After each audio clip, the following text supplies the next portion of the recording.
कल अखबार पढ़ा था क्या किसी ने? कल नहीं पढ़ा? अरे यार क्या, शायद भारत का सबसे बड़ा ब्लैकमेलिंग जो कांड हुआ था ना, वो राजस्थान में ही हुआ है। जो अजमेर 92 नाम से प्रसिद्ध हुआ था, 1992 की घटना थी वो। अखबार को पढ़ते आप। अजमेर की एक कॉलेज है, स्कूल कॉलेज दोनों ही थी वो। वहां से वो कांड शुरू हुआ। नफीस चिश्ती, सलीम चिश्ती, ऐसे करके 6 लोग थे उसमें, मैं नवयुक्त 6 थे। लड़की को जैसे तैसे फंसाया, फिर उसकी फोटो खींची। उस समय सिर्फ फोटो ही होता था, 30 साल पहले की बात है, तो सिर्फ कैमरे की फोटो होती थी। फोटो खींच के फिर बोले अब तू तेरी सहेली को लेके आ। ऐसे करके वो सिलसिला चला।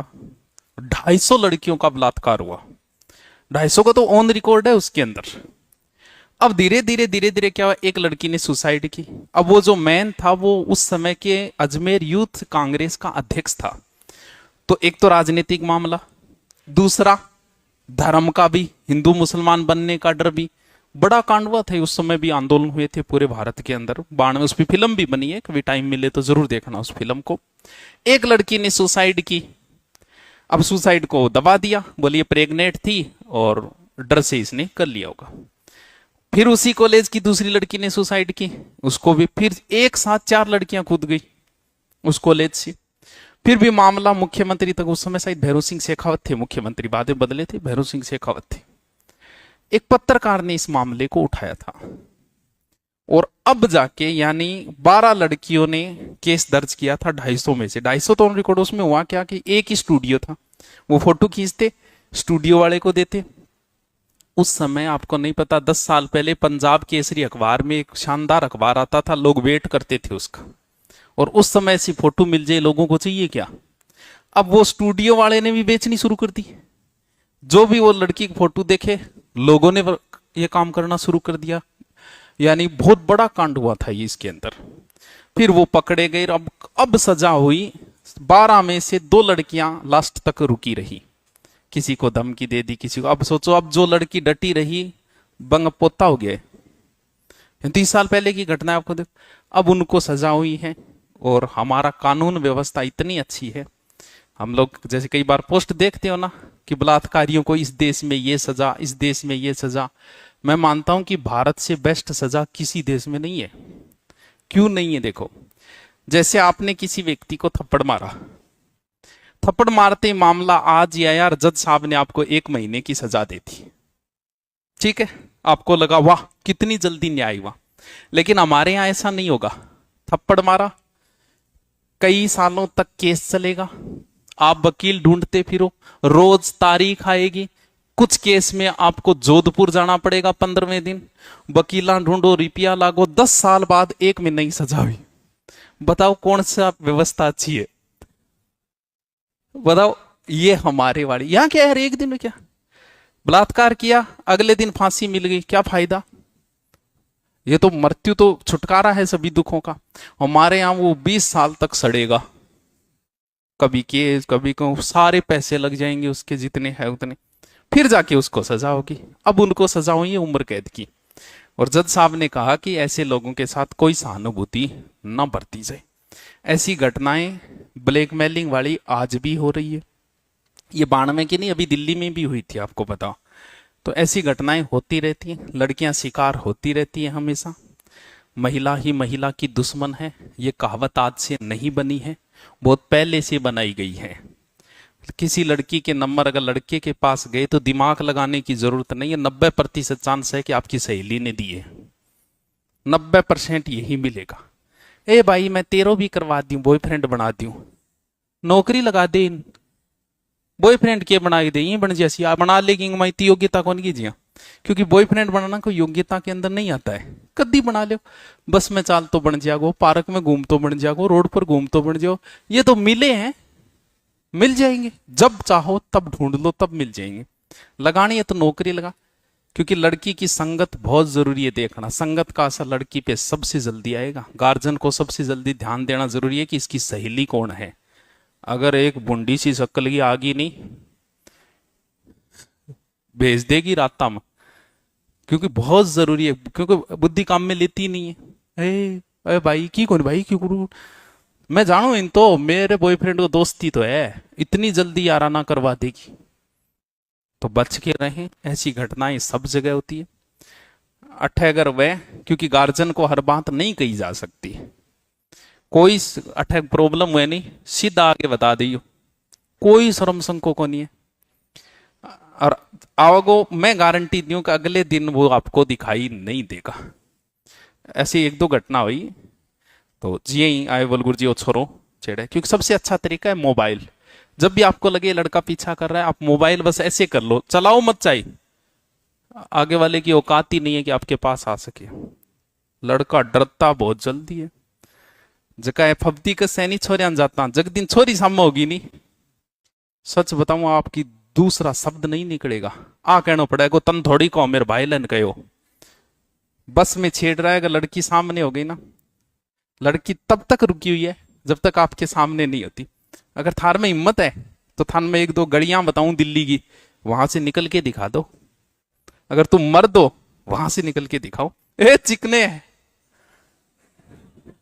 आप तब तक कह रहे हो लड़की आपके सामने नहीं होती, तब तक आप ब्लैकमेल कर सकते हो, तब तक ही आप बोल सकते हो, वरना आपकी इतनी हिम्मत नहीं है।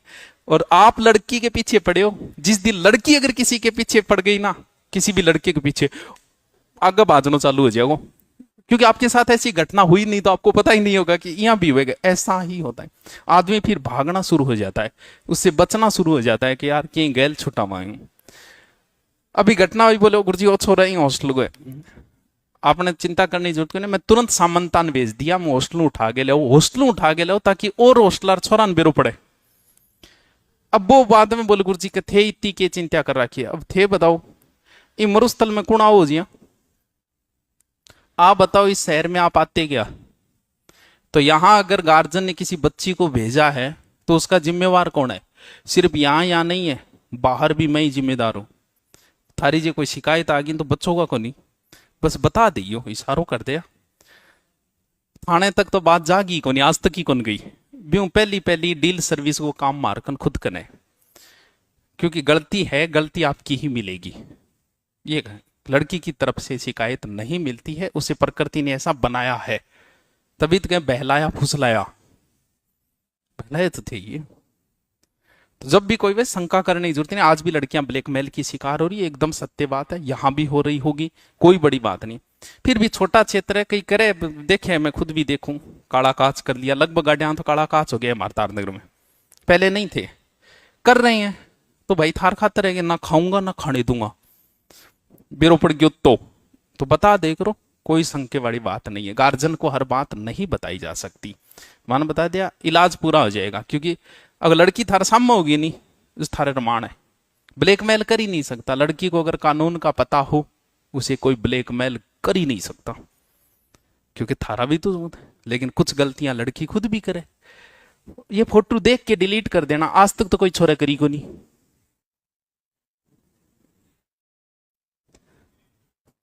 करेगी।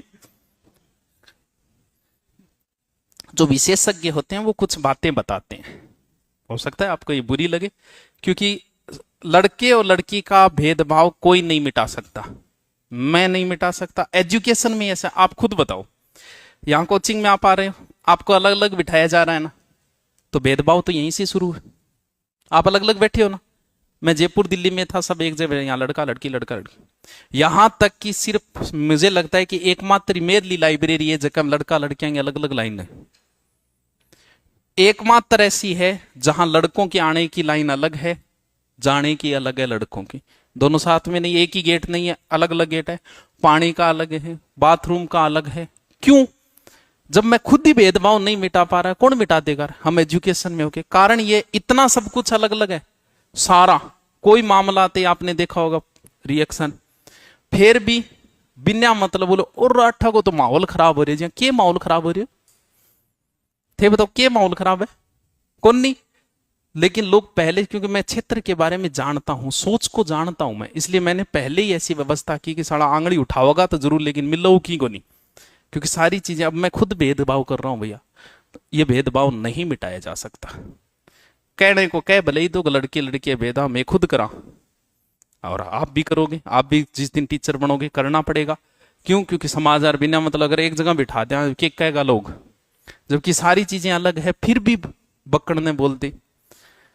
तो कोई समस्या हुए थारत की डांग की समस्या हुई, कोई समस्या बता दे। ये भेदभाव नहीं मिटाया जा सकता, कोई नहीं मिटा सकता, ये चलता रहेगा। थोड़ा बहुत कानून का पता हो, ये तो केस वो है जो ओपन हो जाते हैं, जबकि लगभग लड़कियां परिवार के सदस्यों द्वारा प्रताड़ित होती है। बुआ गो छोरो, मामा गो छोरो और ये करके माऊ प्रताड़ित हुए, लगभग लड़कियां। और हर लड़की परिवार के सदस्य द्वारा कभी ना कभी प्रताड़ित होती ही होती है। अब किसे बताए? तो जिसे मतलब नहीं होता उसे ब्लॉक मारो, कोई शर्म संके वाली बात नहीं है। पुरुष के मन में प्रेम पहले से जगा होता है, बिना मतलब वो किसी को टाइम नहीं देता है। लड़का लड़की कभी फ्रेंड नहीं हो सकते, इतने दिन ही हो सकते हैं जितने दिन भर, क्योंकि शुरुआत में लड़के को प्रेम जगाना पड़ता है। उस समय तो वो थारा पग ही दबा देगो, थारा नोट्स लिख देगो, थे 3 घंटा तावड़े में खड़े हो रहना होगा, 5 घंटा होगा वो। ये तो शुरुआत का दौर है, बाद में 3 मिनट ही कौन खड़े होगा 3 घंटा ही जगह, वो बाद की बात है। क्योंकि स्त्री में प्रेम जगाना पड़ता है, वो अगर जग गया बिन बेरो पड़ गया अब ठीक है। अब देखो उसके तेवर, कोने टाइम कोने मन बिजी हूं मैं, ले बिजी लगे तू थानेदार की मीटिंग लेने लाग रही है ले, पर बाद में वो बिजी होता है। तो हरकतें ऐसी होती रहती है। तो उसमें क्या कुछ लोगों ने शोध बताई कि आपको बचना कैसे है ब्लैकमेलिंग से। पहला होटल उन्होंने ये बताया, कुछ लोगों ने, जो बड़े लोग हैं जो लड़के लड़कियों को गाइड करते हैं, अरे गहरे होटल में जाने का मतलब आप खुद कभी भी ब्लैकमेल के शिकार हो सकते हो। अरे तुम खुद बताओ यार, 10-10 15-15 हजार रुपये किराए में होटल चला रहे हैं, कहाँ हिडन कैमरा लगा है आपको पता है क्या? और आपको देना पड़ेगा, आप थाने में नहीं जा सकते हो। अगर आपका बन गया वीडियो ना, तो ये कहने की बातें हैं भैया, देगी सल्टानो पड़ेगा। और होया है ईशा कांड। जाओ कभी हो कोई बात नहीं, पैसे हो भले 12 महीने में एक बार ही जाना, अच्छे होटल में जाओ, आईडी दो, क्योंकि जिस व्यक्ति ने 30 करोड़ रुपए होटल में लगा रखे है ना, वो आपको ब्लैकमेल नहीं करेगा कभी। लेकिन जो 15,000 में किराए ले रखे वो कुछ भी कर सकते हैं। दूसरा उसने ये बताया कि फोटो कभी भी चेहरे के साथ न भेजी जाए। मैं कौन कह इसको ना भेजो, ऐसा संभव है ही नहीं। मैं कहती हूँ कि आज की ना करो, बावड़ी बात करना मतलब की है। जो चीज आपके अंदर उत्पन्न हुई है आप वो करोगे। थारा माँ बाप थान रोकिया थे, रुकिया गए तो मेरे कण रुकोगे थे। लेकिन उसमें कहा कि चेहरे के साथ कभी भी एडल्ट फोटो न भेजी जाए, फिर कोई टेंशन नहीं है। क्यों? क्योंकि आपके नीचे के पार्ट को देख के आपको कोई नहीं पहचान सकता। चेहरे के साथ कभी फोटो नहीं जानी चाहिए, भले कितना, क्योंकि जिससे आज प्रेम है नफरत वही करेगा एक दिन। ये दोनों विपरीत है। दिन में अगर थकोगे तो ही रात को नींद आएगी, विपरीत चीजें हैं ये। आज जिससे प्रेम है कल उससे नफरत भी हो सकती है। सिगमंड फ्राइड ने कही है ये बात, पेज संख्या मुझे याद नहीं कितने पे लिखी थी उसने। सिगमंड फ्राइड ने कही थी ये बात कि जिससे प्रेम है उसी से नफरत है। तुम जैसे आशिकों ने उस पर ऑब्जेक्शन उठाया, क्या कह रहा है, ये थोड़ी हो रहा है। तब उसने कहा कि ठीक है नहीं होती। ये बताओ जब तुम्हारी लड़ाई होती है तो तुम्हारे मन में ये बात नहीं आती कि साड़ी मार दूंगे? बोले हाँ आवे, तो बताओ फिर। और बात भी सच्ची। आप बताओ जब गुस्सा हो तब आपका मन नहीं करता कि मारने को? जिससे ज्यादा प्रेम होता है उस पर उतना ही ज्यादा फिर गुस्सा आता है कि सल्टा दी इनके साड़ी रात गाद रखी मेरे। और 500 प्रेम होता है भी कुत्ते बिल्ली इतनी पछा लाग जाएगा, क्यों लड़ाई हुई? तो जिससे प्रेम है उससे कभी नफरत हो सकती है। फोटो का विशेष ध्यान, वीडियो कॉल में विशेष ध्यान। होटल जाना है जाओ, कोई बात नहीं, अच्छे होटल में जाओ, 5 स्टार में जाओ। आपके साथ क्यों? वहां बड़े लोग आते हैं, उनका वीडियो नहीं बनाता यार, क्या है इनका क्या पता कब क्या, तो शिकार हो जाओ और बच्चों थोड़ा सा को नहीं रोक, सरकार नहीं रोक सकती। आपको क्या लगता है बलात्कार को रोक देगी सरकार? जचे उतने कड़े कानून बना दो, नहीं रोक सकती। क्यों नहीं रोक सकती? क्योंकि जो चीज हमारे अंदर उत्पन्न हो गई, जैसे गुस्सा, यार तुम कितना ही कुछ कर लो, गुस्से को तुम कंट्रोल नहीं कर सकते। आत्महत्या, कितने नियम बना दो आत्महत्या ही होगी। काम प्रवृत्ति या बलात्कार, कारण क्या है? आत्महत्या का एक संवेग है, अंदर उत्पन्न होता है। हमारे अंदर एक कभी इच्छा हुई आत्महत्या करने की, और ऐसा कहते हैं अपने पूरे जीवन काल में हर मनुष्य को 2 से 3 बार आत्महत्या करने की मन में आती है, हर मनुष्य के। अब वो आत्महत्या वाली जैसे ही आपके अंदर उत्पन्न हुई, सुसाइड करने की किसी बात पे, उस समय अगर आपको सिचुएशन मिल गई, क्योंकि हमें स्कूल में कभी पढ़ाया नहीं गया कि आत्महत्या का विचार आए तो हमें क्या करना चाहिए। अब जैसे ही आपके मन में आत्महत्या का विचार आया, आप ऐसे सुते हो, आत्महत्या विचार आए और ऊपर पंखो दिखे हो, सिचुएशन मिल गई आपको, घर पे कोई है नहीं, सिचुएशन मिल गई, गालियो दुपट्टो टंगी, आत्महत्या के समय उसी समय अगर आपको सिचुएशन मिल गई तो आप आत्महत्या कर लोगे। और आपने उस बात को कि चलो कल कर लेंगे, सुसाइड ही तो करनी है, आप आत्महत्या नहीं करोगे।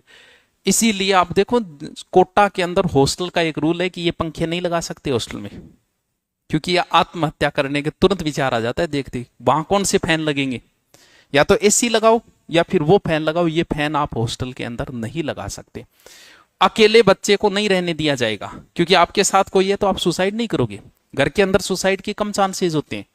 तो वो विचार है, अब मन में वो तरंगे उठी, उठते ही आपने सिचुएशन मिली, तरंग उठ रही है, आगे का ट्रेन जान लग रही है, कूद जाओगा आगे, क्योंकि वो एक समय है, बहुत कम समय, अल्प समय रहता है। ये गुस्सा एक संवेग है, आपके अंदर जैसे ही गुस्सा आया उस समय हमारी कुछ गांठें फूटती है गुस्से के अंदर, और वो गांठें जो है वो दो चीजों को जन्म देती है, मार दूं मर जाऊं। कुछ समय का है, जैसे गुस्सा आया आपके मन में आगे वाले को मारने का विचार आएगा, वो ऐसी गांठें हैं। अब अगर थोड़ा सा आपका ध्यान भंग हुआ, आपने थोड़ा सा किया, वो दोनों खत्म। थोड़ी देर बाद आपको अफसोस भी हो गया, यार तन में गलत कह दिया यार, मन गुस्सा। गुस्सा एक ध्यान है। ध्यान का मतलब जब एक चीज पे केंद्रित हो जाए, जैसे ही काम प्रवृत्ति, काम वासना की तरंगे आपके अंदर आई, ये भी एक ध्यान है, काम भी एक ध्यान माना गया है। अब आपको जैसे मान लो कि 5 मित्र बैठे हैं, एक मित्र भाई साहब लगे हुए हैं कहीं लाइन मारने में, साथ वाला अगर थोड़ा सा होशियार है तो वो तुरंत समझे, क्योंकि काम प्रवृत्ति की जब तरंगे आपके अंदर आती है ना, आपको कोई चीज, आपको हंसना अच्छा नहीं लगता, बोलना अच्छा नहीं लगता, सार लो डायलॉग मारे और भाई जी की नाक कह लाग रहे तो ये दांत सा तिरकाओगो, सार लो समझ तो जाओ बैठो, ध्यान है गठ है, क्योंकि ये वो तरंगे हैं। जैसे ही काम प्रवृत्ति की तरंगे आपके ऊपर आई, आपका दिमाग काम करना बंद कर देता है।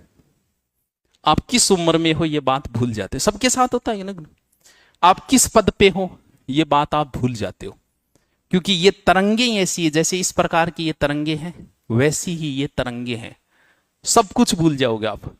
और जैसे ही काम वासना की पूर्ति हुई, आपका दिमाग वापस और तेरी ओ के करियो रे, तो बहुत बड़ी गड़बड़ कर दी। अब क्या हुआ, वो तरंगे आई, कंट्रोल है नहीं, जैसे गुस्सा सबको आता है लेकिन सब थोड़ी मारते हैं किसी दूसरे को। अब आते उन्होंने बलात्कार जैसा अंजाम दिया, तुरंत समझ में आएगा वो तो गलत करो। अब वो सोचता है कि चलो इसको मार देता हूं ताकि मैं बच जाऊं, क्योंकि वो बताएगी, केस करेगी, इसलिए बलात्कार के बाद मारने की घटनाएं होती है। क्योंकि दिमाग तो, क्योंकि जब तक काम वासना चलावे तब तक आपका दिमाग काम नहीं करेगा। वो तो बेरो तो है था ना, सो कहाँ बड़ो काम तो बाद में दिमाग करेगा और रत तेरी। अब बगरे क्या बेजा, अब डोली कूद तो गया, पाछा क्या जाऊंगा। लेकिन जब तक तरंगे हैं तब तक दिमाग में नहीं आती कभी भी। जिस व्यक्ति के अंदर जितनी काम प्रवृत्ति होगी वो उतनी बड़ी रिस्क लेगा। रिस्क लेने का मतलब ये नहीं है कि वो प्यार कर रहा है, रात को 12 बजे घर में 10 जन फिर भी वो आ रहे, इसका मतलब प्यार नहीं है। वो काम प्रवृत्ति की तरंगे इतनी ज्यादा हावी है आपके ऊपर, ऐसी हमेशा 20 से 25 साल की उम्र के बीच में होता है। जब 35-40 का हो जाओगा फिर घरे बुला बोकरी बुलाई थे, जाओगा ही को नहीं। क्यों? प्रेम चाहे कितना ही हो, क्योंकि वो तरंगे इतनी हावी नहीं होती। अभी आपके ऊपर ये तरंगे इतनी हावी है कि आपको कुछ भी दिखाई नहीं दे रहा है। कहीं कितो बड़ो गलत हो सके, घरे पकड़ी जिया तो अपन क्या कुटेगा, आ दिमाग में को नहीं आ। अब बाद में समझ गए रे, तू गाँव में जाता वे, शहर में तो फिर भी किए थाना रही गाल के लीजिए, गाँव में किए घर का कूट दे बिना मतलब आ जाए। चलो बताऊं, इनको रोकना बहुत मुश्किल काम है। नियम चाहे कितने ही बना दो, जो चीजें आपके अंदर उत्पन्न होती है उन्हें रोकना बहुत मुश्किल है। कानून तो कड़े, ये मर्डर के ऊपर भी सजा तो है लेकिन लोग कर रहे हैं, बलात्कार के ऊपर भी सजाएं कर रहे हैं। क्यों? क्योंकि आपके अंदर उत्पन्न हो गई, कोई इलाज नहीं है। जब तक वो तरंगे चढ़ी रहेगी तब तक आपका दिमाग काम नहीं करता है, चाहे गुस्सा हो चाहे काम पर